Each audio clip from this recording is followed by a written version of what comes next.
महाविकास आघाडीची आज संध्याकाळी 4:30 वाजता बैठक होणार आहे. हो, आज काँग्रेस, राष्ट्रवादी काँग्रेस आणि शिवसेना या महाविकास आघाडीतल्या 3 प्रमुख घटकांची नक्कीच एक बैठक आहे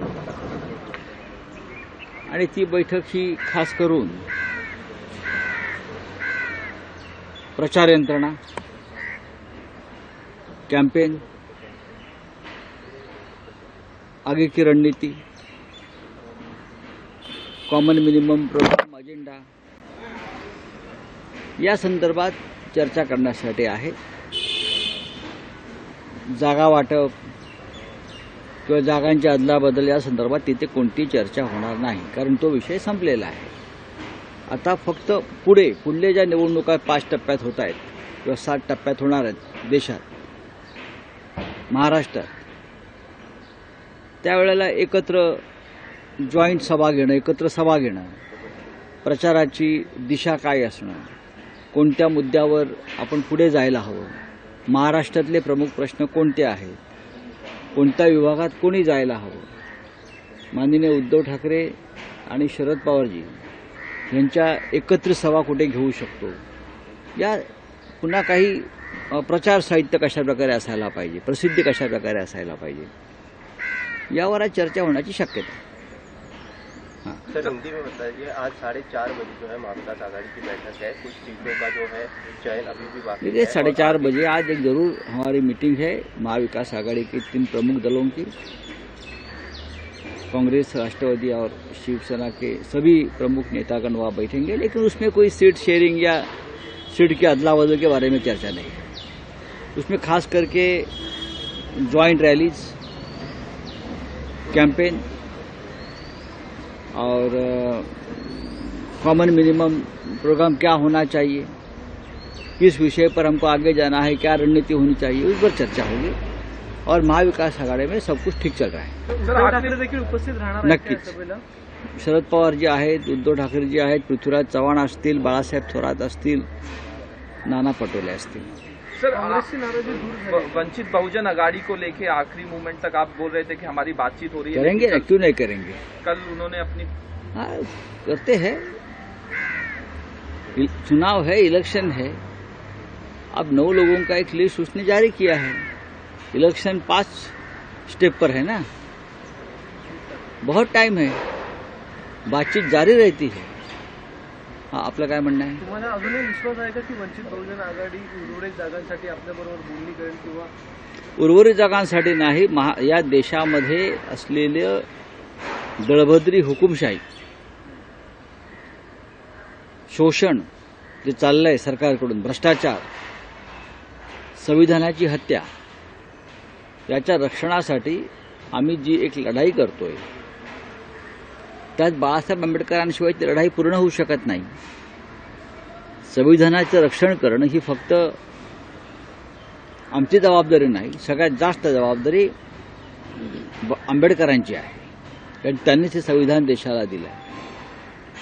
आणि मी पूर्ण खात्रीनं सांगू शकतो की भारतीय जनता पक्षाला प्रत्यक्ष किंवा अप्रत्यक्ष मदत होईल अशा प्रकारचं कोणतेही पाऊल माननीय बाळासाहेब आंबेडकर उचलणार नाही. डायरेक्ट और इनडायरेक्ट बीजेपी को मदद होगी, इस प्रकार का कोई भी काम या स्टेप आंबेडकर साहब नहीं उठाएंगे, क्योंकि वो भी इस लड़ाई में हमारे साथ है. राजनीति तो होती है, चुनाव आते जाते हैं. अगर देश नहीं रहा, संविधान नहीं रहा, तो क्या चुनाव लड़ेंगे. आज परिस्थिति यही है. इसलिए अम्बेडकर जी हो, हम सब हो, हमारे विचार एक है, पक्का है. बोला. निर्मला सीतारमण का बयान आया, कांग्रेस को लेकर नाराजगी दिख रही है. कल जो सूची जारी की गई थी, उसके बाद कांग्रेस की ओर से ये कहा गया है कि वो जो लिस्ट में नाम दिए हैं उनके प्रचार नहीं करेंगे. किस तरीके से देखते हैं. ऐसा कौन बोलता है. संजय निरुपम ने कल कहा है कि मैं कांग्रेस पार्टी की बात करता हूँ, व्यक्ति की बात नहीं करता.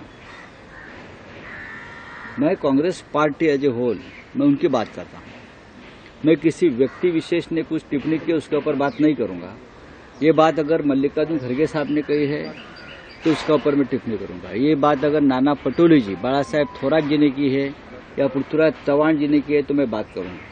बात ऐसी है कि हमारी लिस्ट आई है और सीट शेयरिंग की चर्चा लगभग पूरी हो चुकी थी।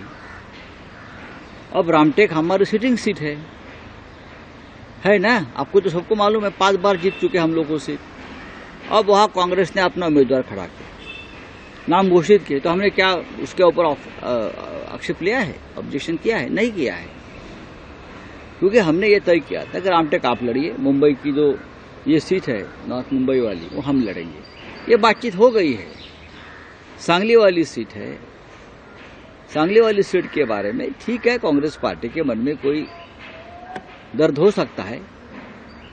इसी प्रकार का दर्द हमें रामटेक और कोल्हापुर के सीट के बारे में है, सिटिंग है हमारी। आघाड़ी में इस प्रकार की बातचीत और चर्चा और सीट की अदला बदल हो जाती है। अब सभी को लगता है कि 48 सीटें हमको लड़नी चाहिए, तो लड़ लीजिए, डेमोक्रेसी है, लोकतंत्र है, हमको लड़ना चाहिए। हम सांगली लड़ेंगे।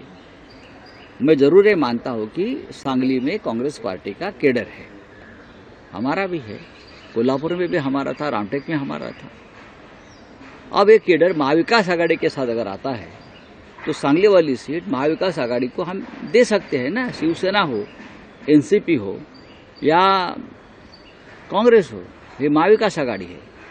सर नवनीत राणा हाच प्रश्न मराठीमध्ये सर, काँग्रेसच्या संदर्भामध्ये अजूनही नाराज आहे। नाना पटोले यांनी आत्ताच कोल्हापूरला असं म्हटलेलं आहे की सांगली आणि भिवंडीची जागा ही आमच्याकडे होती तरी देखील शिवसेने जाहीर केली, त्यामुळे आम्ही बैठकीला उपस्थित राहणार नाही। आणि काल बाळासाहेब थोरात यांनी देखील असं म्हटलं की असं कुठेही ठरलं नव्हतं की कोल्हापूरची जागा तुम्हाला आणि सांगलीची आम्हाला, असं कुठेही ठरलं। त्यामुळे जे काही जो वाद आहे काँग्रेससोबत विश्वजित कदम, विश्वास पाटील हे काल दिल्ली जर सांगलीमधल्या काँग्रेसच्या काही व्यक्ती, आम्ही एक स्पष्ट केलेलं आहे, सांगलीच्या बाबतीत किंवा महाविकास आघाडीच्या बाबतीमध्ये कोणीही कटुतेनं बोलायचं नाही। जरी सांगलीच्या बाबतीत काही लोकांनी काही भूमिका व्यक्त केली असतील, काँग्रेसच्या दिल्लीत गेले असतील, महाराष्ट्रात जाऊन बोलत असतील, तरी आमच्या सूचना आमच्या कार्यकर्त्यांना सहकार्यानं आहेत की आपण त्याच्यावरती कोणतेही कटू मत व्यक्त करायचं नाही। या कार्यकर्त्यांच्या भावना असतात, सांगलीतल्या कार्यकर्त्यांनी काँग्रेसच्या त्या व्यक्त केल्या असतील। अशा प्रकारच्याच भावना आमच्या कोल्हापूरच्या पदाधिकाऱ्यांनी आणि कार्यकर्त्यांनी व्यक्त केल्या। त्याच्यावरती आमचं जे म्हणणं आहे ते आम्ही आमच्यात ठेवलं, आम्ही काही त्याच्यावर जाहीर प्रचार केला नाही। अशाच प्रकारच्या भावना शिवसेनेच्या खालच्या केडरनं रामटेकच्या बाबतीत व्यक्त केल्या, सिटिंग सीट आहे। अशाच प्रकारच्या भावना आमच्या अमरावतीमधल्या कार्यकर्त्यांनी व्यक्त केल्या। या तिन्ही सीटवरती आम्ही अनेक वर्ष लढतो आहोत आणि या तिन्ही जागा आम्ही हसत महाविकास आघाडीसाठी आम्ही त्या सोडल्या, म्हणजे काँग्रेसला दिल्या। भावना आहेत, सांगलीमध्ये सुद्धा भावना असतील कार्यकर्त्यांच्या, पण शेवटी आपण महाविकास आघाडी म्हणून लढतोय। फक्त आपल्याच पक्षाचा विस्तार करण्यासाठी आघाडी होत नाही, आघाडी ही आघाडीचा विस्तार करण्यासाठी होते आणि देवाणघेवाण होत असते। सांगलीची जागा जर आम्ही एकत्र राहिलो तर शिवसेनेच्या मशालीवर आमचे चंद्रहार पाटील 100% जिंकतात, पण काही व्यक्तिगत कारणामुळे, काही व्यक्तिगत अडचणीमुळे कोणाला भारतीय जनता पक्षाला अप्रत्यक्ष मदत करून तिथे काही वेगळं घडवायचं असेल तर त्याला शिवसेना ते होऊ देणार नाही आणि ती जागा त्यामुळे शिवसेना लढते। आम्हाला खात्री आहे डबल महाराष्ट्र केसरी चंद्रहार पाटील यांना सांगलीतून उत्तम लोकांचा पाठिंबा मिळतो आहे। लवकरच काँग्रेस आणि राष्ट्रवादीचे कार्यकर्ते सुद्धा प्रचारात उतरतील, जसे आम्ही इतरत्र उतरलेलो आहोत। कोणी एखादा प्रचार यंत्रणेवर पक्षाच्या बहिष्काराची भाषा करत असेल तर ते महाविकास आघाडीसाठी धोकादायक आहे। मग संपूर्ण महाराष्ट्रात असंच चित्र निर्माण झालं किंवा देशात असंच चित्र निर्माण झालं, त्याला जबाबदार कोण असेल? काँग्रेस हा मोठा पक्ष आहे, या देशाचं नेतृत्व काँग्रेस पक्षाला करायचं असं आम्ही मानतो, आम्हाला करायचं नाहीये। प्रधानमंत्री काँग्रेसचा व्हावा ही आमची भूमिका आहे। त्याच्यामुळे एका सांगलीसाठी देशाचं प्रधानमंत्रीपद काँग्रेस घालवणार आहे का, हे त्यांनी विचार करायचा आहे। महाराष्ट्रात नाही। अखिलेश यादव का नाराज आहेत? ममता बनर्जी क्यों अलायंस नहीं कर रहे उसके बारे में भी चर्चा होने दो, लेकिन हम महाराष्ट्र में कांग्रेस के साथ है और रहेंगे। आप एक सीट के लिए देश का प्रधानमंत्री पद मत फूको। चलिए सर, कांग्रेस को नोटिस भेजा गया है इनकम टैक्स की तरफ से। वेणुगोपाल का कहना है कि ये जो अकाउंट फ्रीज करने की तैयारी इलेक्शन को लेके जो फाइनेंस हो रहा है उसको रोकने की सब जगह पे हो रहा है, ये सिर्फ कांग्रेस को नहीं, हमारे ऊपर भी बहुत ही पोजीशन हमारी खराब कर दी। हमारे अमोल कीर्तिकर को नोटिस आ गया अचानक, हमारे और 2 प्रमुख लोगों को नोटिस आया है। अब कब तक चलेगा ये खेल? देखिए, सबसे पहले इस देश में बीजेपी के साथ कोई नहीं है, तो उनका कोई सीट शेयरिंग का मामला नहीं है। बात फंसी है उनकी महाराष्ट्र में, तो महाराष्ट्र में सीट शेयरिंग अब तक क्यों नहीं हो रही है? बार बार ये शिंदे और अजित पवार को दिल्ली क्यों जाना पड़ रहा है? इस बारे में मुझे सवाल पूछिए। सर, रत्नागिरी सिंधुदुर्ग मधनं नारायण राणे यांना महायुतीने उमेदवारी दिली। मला माहित नाही, काँग्रेसचे भारतीय जनता पक्षाचे उमेदवार कोकणात कोणी असले तरी रायगड, सिंधुदुर्ग, रत्नागिरी या दोन्ही जागा शिवसेनाच जिंकल्या। उलट त्यांनी यावेळेला निवडणुकीत उतरायलाच पाहिजे नारायणराव राणे यांनी। भाजपकडून शिंदे गटाच्या खासदारांची तिकीट आहे ते कापली जात आहे, कुठे अंतर्गत त्यांचे वाद सुरू असताना दिसत आहे। आता मी कसं काय बोलू त्याच्यावर? गुलामांना काय आवाज असतो का? स्वाभिमानी लोक असतात, ते आवाज उठवू शकतात अन्यायाबद्दल। ज्यांनी 50-50 कोटी रुपये घेऊन स्वतःचं इमान विकलं आहे त्यांनी तिकिटासाठी भांडण करू नये।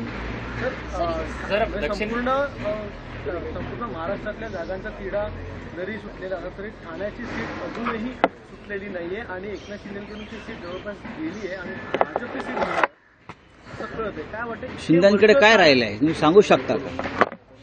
शिंदेकडे काय राहिलंय? दिल्लीच्या हंटरवर शिंदे काम करतायत आणि अजित पवार काम करतायत।